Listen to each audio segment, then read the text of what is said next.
Rabbi Nachman de Breslev parlait posément, pesant comme à son habitude minutieusement chaque terme pour nous entretenir de la puissance de la vérité et du mensonge, avant et après la création.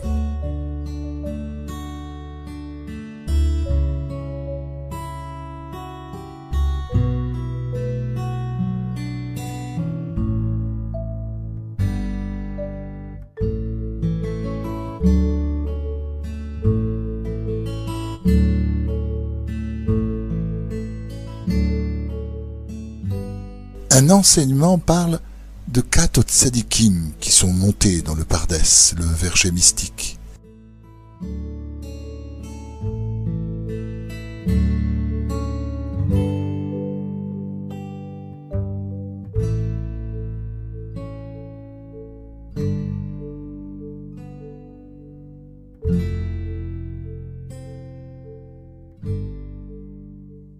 Le récit des 4 qui pénétrèrent dans le Pardès a été de tout temps l'un des passages le plus mystérieux du Talmud, mais aussi le plus raconté.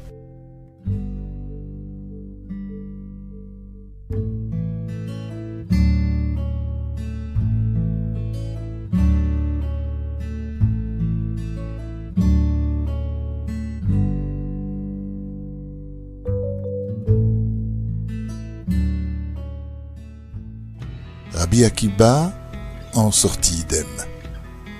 Rabbi Ben Azai mourut. Rabbi Ben Zoma perdit la raison.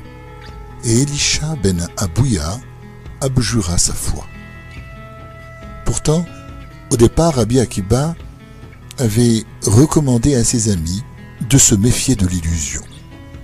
Rabbi Nachman dénonça dans cette leçon le mensonge, véritable maladie, pernicieux à la fois au corps et à l'esprit.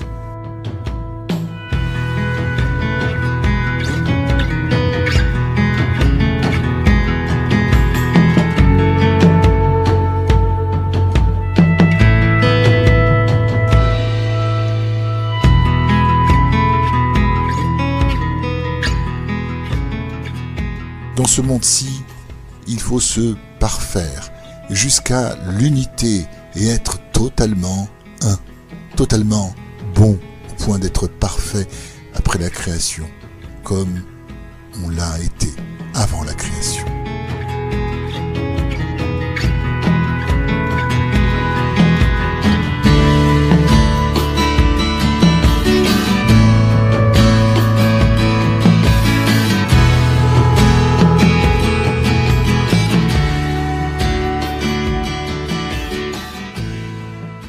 Il expliqua que la vérité est une et unique, et qu'avant la création du monde, toute l'existence était unifiée, intégrée dans l'unicité de Dieu. Après la création et l'existence de l'univers tel qu'il nous apparaît actuellement, la dualité et donc le mensonge s'installèrent.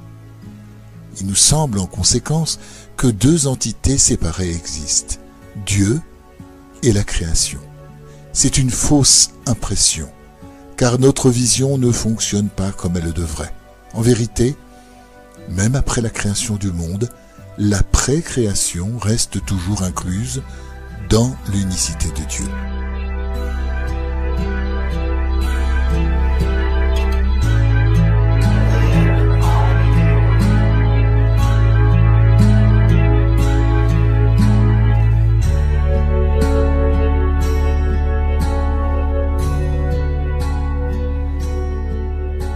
Ce n'est que parce que nous sommes affligés de cette vision double que 1 nous paraît 2.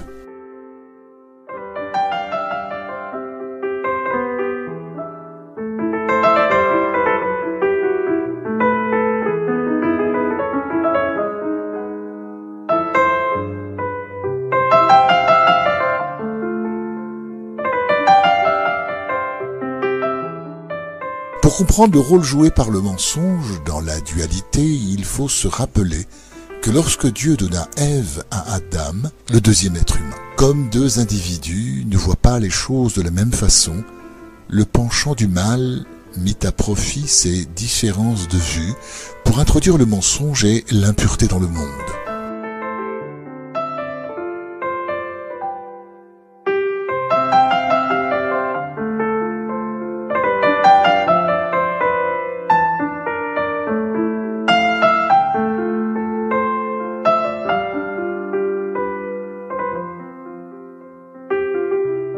Les gens possèdent leurs propres idées et théories, mais la sagesse authentique commence par la reconnaissance du fait qu'en fin de compte, nous ne savons rien. Dieu seul connaît la vérité.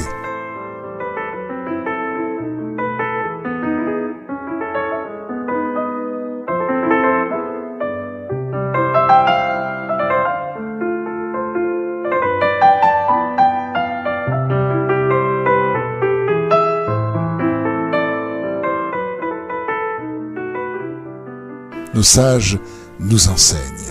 En ce jour-là, l'Éternel sera teint. En ce jour où le monde atteindra la perfection et où nous percevrons sa vraie lumière. Toute la création reviendra à un état d'unicité parfaite avec Dieu. Chaque individu recevra alors sa récompense, d'après les efforts qu'il aura déployés en servant Dieu dans ce monde.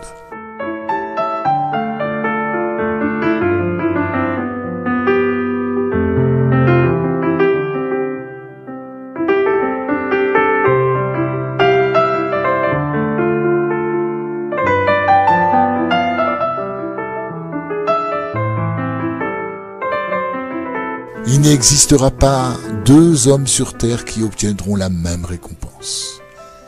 Mais si dans le monde futur tout est intégré à Dieu, comment peut-on entrevoir quelques différences ?